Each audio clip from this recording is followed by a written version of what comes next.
오후에 페이스북에 한 분이 이렇게 그냥 메시지를 이렇게 올려놨는데, 저한테 올린 게 아니라 이렇게 그 작년 6월에 세상을 떠나 우리 권기찬 형제의 아마 부산에 있었던 아마 후배였던 것 같은데, 뭐 형이라고 시작되는 이 짧은 글을 이렇게 올려놓은 게 오래전에 이제 오늘 올린 게 이제 올라와서 잠깐 보고, 그래서 이제 권기찬 형제의 그 페이스북 기록에 있는 것들을 좀 이렇게 한번 다시 옛날에 써놨던 글들을 다시 한번 쭉 이렇게 들어가서 보고 그랬는데요. 한 7개월 정도 이렇게 투병을 하다가 이제 지난 여름에 세상을 떠났는데, 또 연말과 연초에 또 이제 교회에서도 이렇게 저렇게 이제 장례식을 좀 치를 일들이 있었습니다. 나이 많으신 우리 어머니 또는 아버님을 장례를 치르기도 하고, 아직은 젊고 아직은 한참 왕성하게 사회생활을 해야 되는 또 형제를 또 장례를 치르기도 하고, 그런 일을 이렇게 겪어갈 때마다 특별히 이제 그 유족들이나 주변에 가까운 사람들의 내면에는 이런 질문이 자연스럽게 터져 나옵니다. 하나님은 왜 이런 일들을 허락하시는 걸까? 하나님은 왜 이렇게 이 세상 가운데 불의하고 악하고 부정하고, 특별히 인생이 죽음이라는 고통 속에서 무엇인가 또 악한 일을 한 사람이 뭐 그런 일을 당한다고 하면 그 죄의 벌을 받는다, 죗값을 치른다, 뭐 이렇게라도 말할 수 있겠지만, 그렇지 않은 사람들, 나름 선하고 착하게 신실하게 살아가던 사람들에게 인생에 부딪히는 그 불행한 일들, 특별히 죽음과 질병의 그런 고통을 이렇게 직면하면 우리는 내면 속에서부터 그런 의문과 함께 질문을 하게 되죠.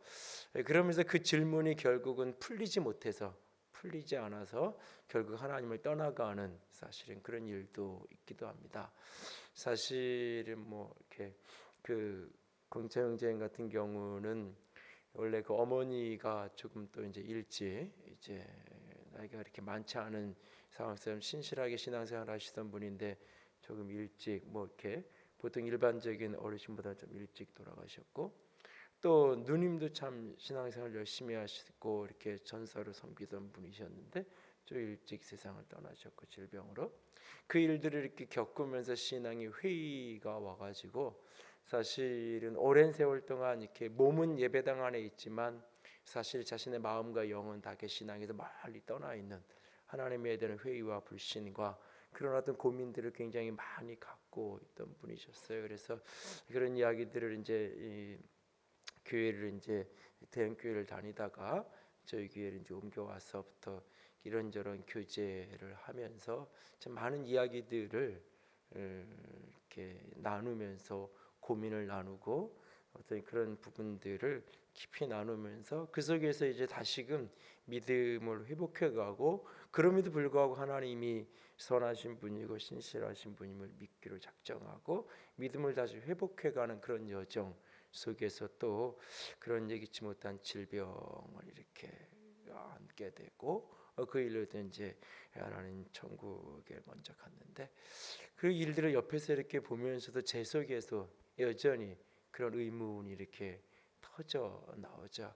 그런 삶의 숙제와 의미를 갖고 있다가 이제야 그 의문을 좀 풀어내고, 이제야 좀 하나님을 신실하게 믿고, 하나님에 대한 원망과 불신 속에 한 10여 년의 세월을 이렇게 방황하다가, 그러면서 이제는 다시금 하나님을 내면으로 받아들이고 진짜 진실함으로 내가 찬양하는, 입술로 그냥 내가 좋아서 노래하는 게 아니라 진짜 하나님을 경배하며 예배하는 자로 살아가고 싶다고 이렇게 결단하고 고백하고, 삶은 이제 막 턴해서 이렇게 새롭게 걸어가려는 그 시점에 그 질병을 만나고, 이렇게 사실은 제대로 된 진단도 뭐 한국의 최고의 병원과 의사들이 다 동원돼도 마지막까지도 병명이 정확하게 알 수 없는 상태에서 결국은 세상을 떠나는 일들을 옆에서 이렇게 지켜보면서 제 속에서도 질문이 생겨요.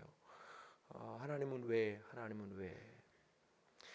우리는 삶의 많은 영역 속에서 그런 질문을 하게 되지만 특별히 이 질병의 문제, 건강의 문제, 뭐 사람들은 호상이라고 뭐 나이가 많이 들어서 이렇게 연로하셔서 세상을 떠나셨고 다 마음의 준비가 되었기 때문에 괜찮다고 말하는 경우조차도 사실은 내면에는 그래도 조금 더, 그래도 몇 년 더, 그래도 조금 더 사실이 우리 모두에게 그 내면에 질문이 있고 원함이 있고 소원이 있습니다. 그럴 때마다 하나님은 과연 살아계신 건가? 하나님은 과연 역사의 주관자가 되셔서 일하고 계신 건가? 라고 하는 의문이 우리 속에서 터져나올 때가 참 많습니다. 그러나 그때에 바로 그런 순간에 우리가 기억하고 우리가 붙들어야 되는 가장 중요한 원리 하나가 있습니다. 그것은 뭐냐? 죽음은 하나님이 의도하시고 하나님이 계획하시고 하나님이 우리에게 가져다 준 질서가 아니라는 거예요. 죽음과 그 죽음의 그림자인 질병은 그것이 인간의 죄와 사단의 악함 때문에 이 땅에 벌어지는 일들이지 그것은 결코 하나님이 우리 가운데 허락하시는 일들이 결코 아니에요.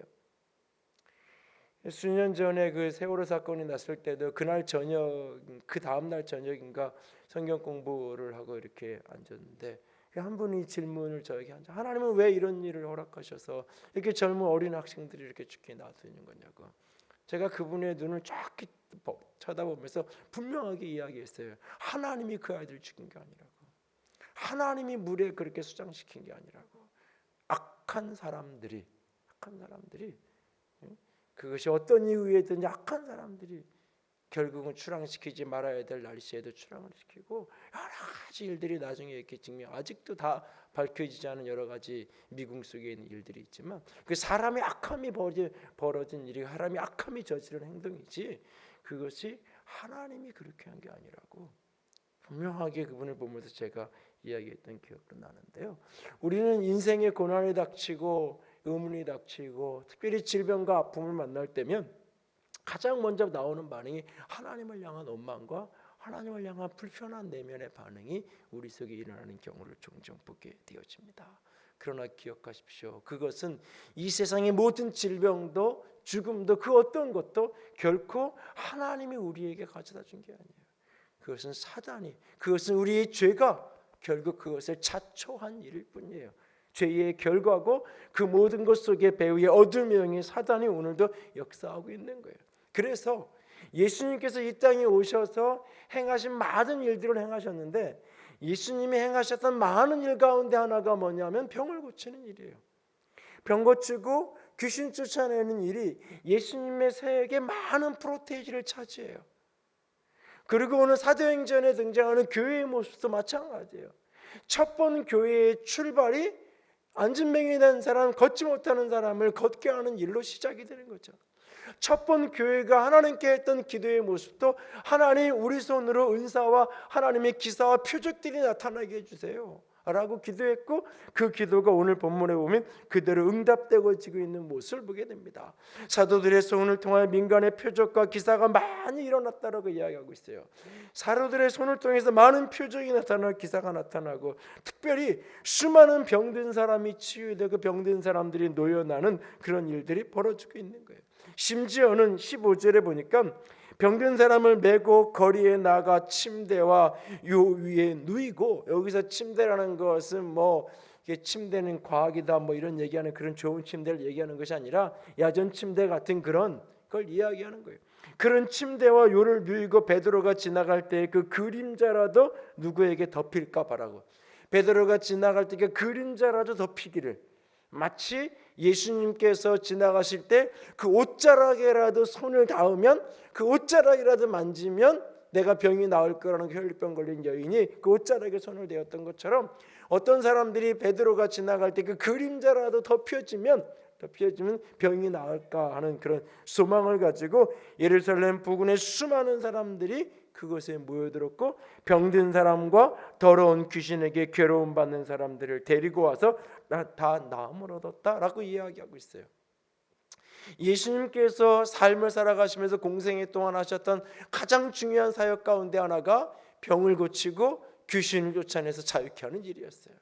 그리고 오늘 교회가, 오늘 초대교회가 했던 그 사역 속에서 그 일 속의 핵심도 뭐냐? 결국은 병을 고치고 귀신을 쫓아내는 어두움에서 그들을 자유케 하는 일들을 오늘 초대교회도 여전히 행하여 가고 있는 모습을 우리가 보게 되어집니다.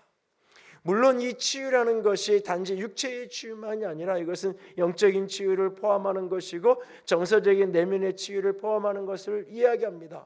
그러나 육체의 치유가 소외된 채로 도외시된 채로 정서적인 치유, 영적인 치유만을 성경은 결코 이야기하는 게 아니에요.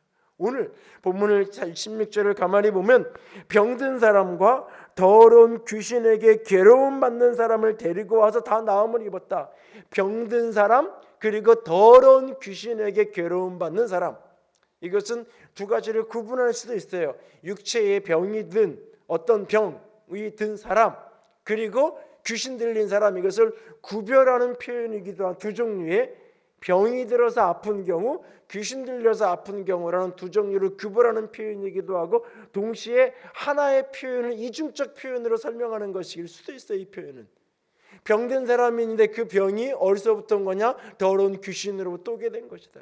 그 병으로 말미암아 괴롭힘을 받고 병으로 말미암아 고통을 당하고 아픔을 겪게 된다. 그 두 하나의 사건을 양면에서 보는 이야기의 설명으로도 가능해요. 사실은 100% 완벽하게 이거는 과학적인 의학적인 이유로만 병이다, 아니에요. 병이라는 요소 자체가 육체가 아픈 게 마음의 요소가 같이 맞물려 있고 이게 영적인 요소랑 다 같이 뒤엉켜 있잖아요. 사실은 이게 같이 이렇게 맞물려 있어요. 떨어져 있는 게 아니에요. 내가 병들은 그 모든 것들 속에 일정한 부분 더러운 귀신이 어둠의 영이 역사해서 괴롭힘을 당하는 그 요소가 그 속에 같이 담겨져 있는 거예요. 사단은 사람을 괴롭히는 존재예요. 귀신은 사람을 고통스럽게 하는 존재예요. 그래서 귀신에게 어떤 제사를 하고 모든 것을 할 때 그 핵심의 요소가 뭐냐? 달래는 거예요. 귀신을 달래기 위해서 제사를 지내는 거예요. 모든 이 땅의 종교의식의 핵심 본질이 그거예요. 귀신이 우리를 끊임없이 괴롭히니까 어떻게든 어떻게 종교의식을 잘 해가지고 그런 괴롭힘을 당하지 않기 위해서 신을 달래는 거, 귀신을 달래는 그런 모습들이 종종 드러나는 거예요. 모든 종교의식 속에. 그렇게 귀신은 끊임없이 우리를 괴롭히고 고통스럽게 하는 존재예요. 그 속에서 하나님의 영은, 성령은 그것으로부터 우리를 자유케 하고 회복시키고 우리를 일으키는 게 바로 하나님의 교회고 복음의 역사예요. 오늘날 우리가 다시 한번 마음속에서 기억할 수 있게 원하는데, 진짜 인간의 생사화복이 죽고 사는 것이 하나님의 손에 있다는 것을 다시 한번 분명하게 여러분들이 믿는 믿음을 우리가 가졌으면 좋겠어요. 우리는 죽고 사는 것이 하나님의 손에 있다라고 머리로는 믿는데 삶에서는 잘 믿으려고 하지 않아요. 이걸 끊임없이 의학의 발달과 더불어서 의학적인 소견과 방법으로만 자꾸 해결하려고 해요. 의학적으로 일정한 부분 도움을 받는 건 맞아요. 분명히 어떤 부분에 도움을 받고 있고 어떤 부분에 의학으로 말미암아 죽을 병에서 사는 일들이 우리 주변에 분명히 있어요. 그러나 그 어떤 것도 결국은 타이밍이 맞아야 되고 때가 맞아야 되고 순간이 맞아야 되는데 그것이 사람이 할 수 있는 일이 아니에요. 하나님이 결국 그 속에서 일하시고 주관하신다는 것을 보면 볼수록 끊임없이 느끼게 되는 경우가 참 많아요. 여러분, 우리의 내면 깊은 곳에 인간의 생사, 이 죽고 사는 것이 진정 하나님의 손에 있다는 그 믿음. 그래서 몸이 아프고 병이 걸렸을 때 이것이 하나님이 나를 치유하시고 회복하셔야 된다는 그 믿음. 오늘 하나님의 교회는 궁극적으로 치유의 역사가 나타나야 되는 그 믿음. 교회가 하나님의 성도들이 질병으로 고통받고 아파하는 이들을 볼 때 머뭇거림 없이 예수의 이름을 선포하고 손을 얹어 기도하고 하나님의 살아계신 역사가 나타나기를 기대하고 사모하면서 우리가 나아가야 한다는 사실이에요. 그것이 이루어지든 이루어지지 않든, 그것을 하나님께서 의학의 방법을 사용하시든 어떤 방법을 사용하시든 그 하나님께서 그때와 장소에 맞게 하나님이 하실 거예요. 어떤 병은 하나님이 일으키시고 어떤 병은 그렇게 하지 않는지 우리는 사실상 다 알 길이 없어요. 하나님이 당신의 주권 속에서 그 일들을 해가실 거예요. 그러나 우리는 분명히 우리가 믿고 선포하고 구하고 나아가야 될 것이 있는데, 하나님이 그 병에서 노임받기를 원하신다는 사실이에요. 그리고 자유케 되길 가장 원하시는 분이 하나님이에요. 그리고 교회가 그 일을 이루어가기를 원하세요. 사람들이 교회 안에서 치유사역을 하고 교회 안에서 어떤 치유에 대한 기도를 하고 이런 이야기들을 할 때 사람들은 종종 이야기해요. 교회가 병원이냐고, 그냥 고상한 이야기하고 그냥 윤리적인 이야기하고 그러면 되는 거지 굳이 왜 저런 일들을 하냐고 이야기해요. 아니요. 하나님이 우리 가운데 질병으로 고통받고 귀신에게 괴로움 받는 사람들을 자유케 하기를 누구보다 그가 원하세요. 그런데 우리가 중심에서 그 하나님의 원하심을 믿고 하나님께 부르짖어 나가야 되는데 우리가 이게 잘 안 돼요. 하나는 하나님이 나를 아프게 했다라는 불신앙이 자꾸 있어서 그래요. 하나님이 나를 때렸고 하나님이 나를 고통스럽게 했고 하나님이 나를 버렸고, 그래서 하나님 어떤 삶의 문제, 특별히 질병의 문제가 나올 때 가장 먼저 하나님에 대한 의문, 하나님에 대한 원망, 하나님에 대한 불신이 딱 생기니까 기도가 안 되는 거예요. 하나님을 향한 매달림이 되지 않는 거예요. 하나님이 나를 이렇게 했다고 생각하니까. 그래서 나만 이렇게 고통받고 나만 이렇게 아프고 나만 왜 이렇게 자꾸 어려운 일이 생기냐라고 생각하는 그 불신앙적인 태도가 하나님을 향하여 믿음으로 부르짖지 못하게 만들어요.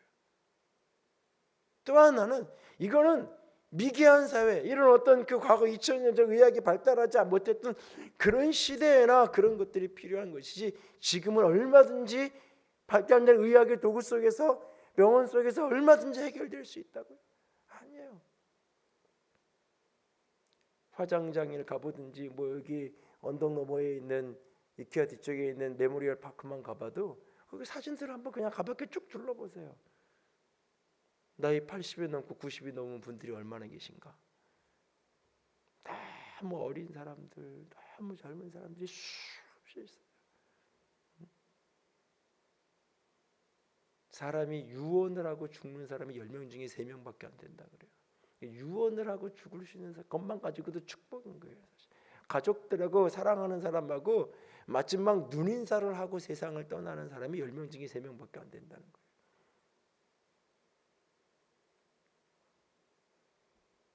우리의 사고 속에 이 과학적인 이 생각들이 착 잡혀 있어 가지고, 여러분 이도희 교수님 사모님도 그 병원에 들어가기 전날 일본에서 와가지고 여기 앞에서 일본에서 와가지고 압구정동 집으로 가는 길목에서 공항에서 가는 길에 여기 들려서 건물 올라가는 거 보고 간다고 여기 들렸다가 우연히 저 만나가지고 같이 점심 식사했어요.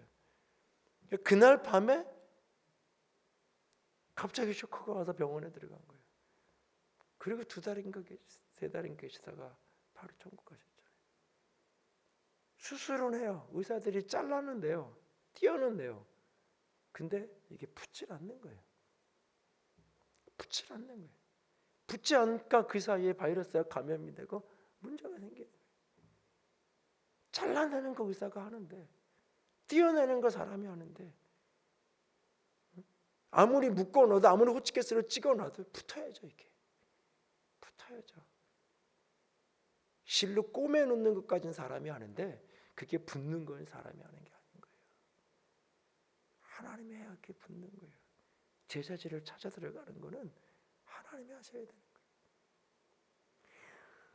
의학의 도움을 받고 현대 과학에 대한 과학적 사고를 수용하고 그것을 잘 참고해서 관리하는 거 동의하고 인정하고 필요해요.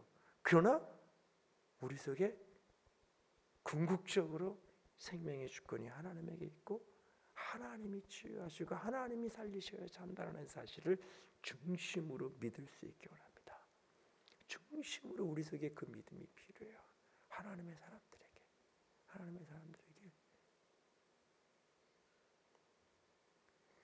또 하나는 성경에 너희가 부자 되기를 기도해라 이렇게 말한 구절이 없어요.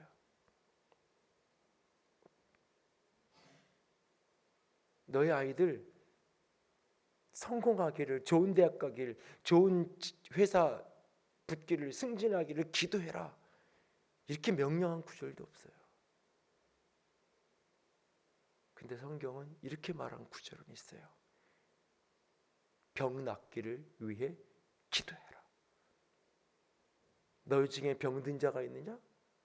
장로들을 청할 것이요 병 낫기를 위해 기도하라.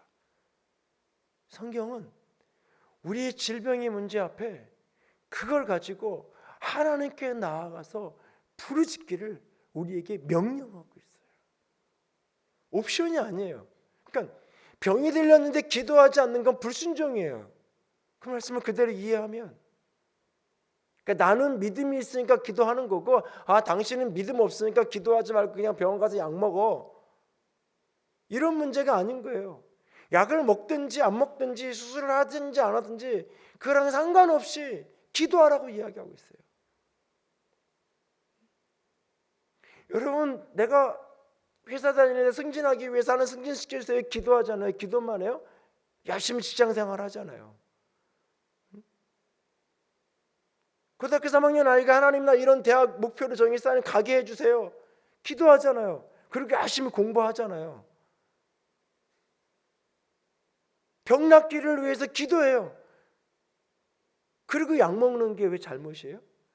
사람들은 병 낫는 문제는 기도했으면 약도 안 먹어야 되고 병 낫기 위해서는 기도했으면 병원도 안 가야 되고 이렇게 착각을 해요. 그래서 병 낫는 기도는 병원에서 더 이상 손을 못 씁니다. 방법이 없습니다. 그때부터 기도해야 된다고 착각하는 거예요. 그 전까지는 기도해야 된다고 말하면서도 기도해달라고 하면서도 사실은 기도 안 해. 내면에서 하나님이 살릴 수 있다는 믿음이 없어. 그냥 약 잘 먹으면 되는 거지. 그냥 주사 잘 맞으면 되는 거지. 이 안 해. 막다른 골목에 가서야 하나님 한 번만 살려주세요. 하나님 한 번만 일으켜주세요. 라고 한단 말이에요. 우리가 기도하라는 말이 약 먹지 말라는 이야기, 병원 가지 말라는 이야기가 아니에요. 그 모든 것들을 사용하는 것도 하나님의 역사예요. 때에 맞춰서 의사를 만나야 되고요, 때에 맞춰 그 약을 먹어야 돼요. 1년 내내 그 병원에 가면 그 의사가 이제 딱 내가 간 그 기간에 해외에 학회에 가서 열흘 동안 비어 있어요. 나는 수술을 못하고 열흘 동안 기다려야 돼요. 그 열흘 동안 병세가 악화되고. 사람이 그걸 맞추냐고요. 사람이 그걸 누가 움직여가냐고요. 하나님이 그 일을 하셔야 돼요. 하나님.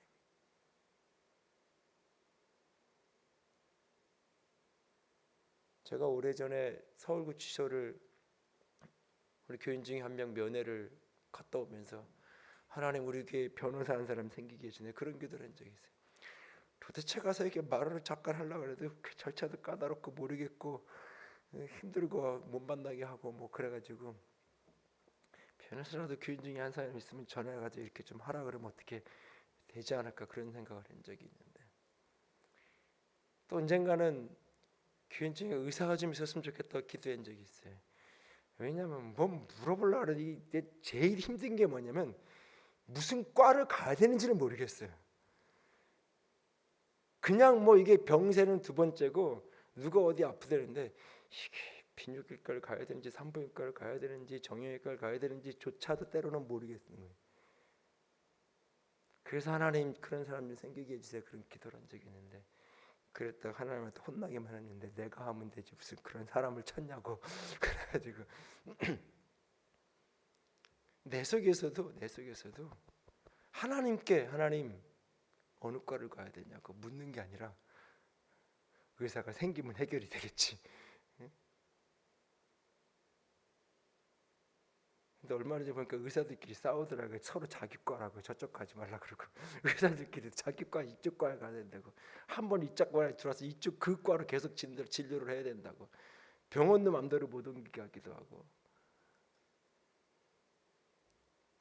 내 속에도 우리 속에도 하나님이 하셔야 되고 하나님이 하실 수 있다는 믿음이 자꾸 흐려지니까 병 낫기를 위해서 기도하라는 명령이 화석화됐고, 특별한 치유의 은사가 있는 사람, 특별히 그런 분위기의 교회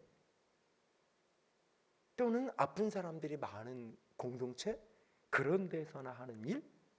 아니에요. 아니요. 우리 모두에게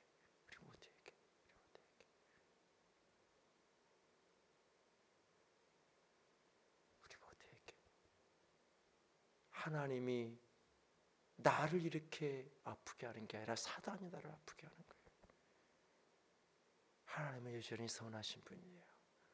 하나님은 나를 여전히 온전케 하시고 자유케 하시고 강건한 가운데 주 앞에 서기를 원하시는 분이에요. 그분을 의심하지 마세요. 그리고 삶의 주권이 그분의 손에, 죽고 사는 것이 하나님의 손에 있다는 것을 분명하게 다시 한번 가슴으로 믿고 병 낫기를 위해 기도하라는 그 말씀 붙들고 오늘도 기도할 수 있기를 부탁을 드립니다. 내 안에 어떤 질병이 있든지 내 곁에 어떤 형제들의 아픔이 있든지 오늘 끊임없이 병 낫기를 위해 기도할 수 있는 우리가 될 수 있기를 원합니다. 특별한 사람을 찾아가서 특별한 기도를 받아야 될 때가 있을 수 있어요. 은사자를 찾아서. 그러나 성경은 모두에게 그 명령을 먼저 하고 계세요. 내 안에 병 낫기를 위하여 기도하는 믿음이 없고 내 안에 병 낫기를 위해서 기도하는 믿음의 기도의 실천이 없는데 어디 가서 기도를 받은들 그것이 과연 얼마나 의미가 있을까요? 우리의 가슴 속에 하나님이 병 낫기를 위해서 기도하라는 그 말씀 붙들고 기도하는 우리가 될 수 있기를 원합니다. 처음 교회가 사도행전 4장에 베드로 요한이 잡혀 있다가 공회에서 풀려나서 생명의 위기를 만나고 죽을 고비를 넘기고 풀려나서 모여있던 그 공동체 형제들에게 찾아가서 자신이 겪은 일을 다 이야기하는 그날 그들의 기도하잖아요. 하나님 우리의 위협함을 우리의 이 어려운 형편을 살펴달라고. 그리고 그들이 기도해요. 우리가 어디를 가든지 손을 얹은 즉 병을 낫게 하시고 주의 이름으로 표적과 기사가 나타나게 하시고 주의 복음이 왕성하게 전해질 수 있도록 오늘도 담대하게 예수의 복음을 전할 수 있도록 하나님 우리를 도와주세요. 그들이 했던 기도 우리가 손을 얹은 즉 병이 나을 수 있게 하나님 도와주세요. 그리고 이 일을 통해 복음이 전해지는 통로가 되게 해주세요. 예수의 이름이 전해지는 통로가 되게 해주세요. 예수님이 살아계시다는 표적으로 사용되게 해주세요. 그들이 기도했던 그 기도가 오늘 이 5장에 그대로 응답되고 있어요. 오늘 우리도 그들이 4장에서 기도한 것처럼 기도하고 오늘 이 5장에서 응답받는 것처럼 그렇게 응답을 누리며 살아갈 수 있는 우리 모두가 될 수 있기를, 우리 하늘교회가 될 수 있기를 주님의 이름으로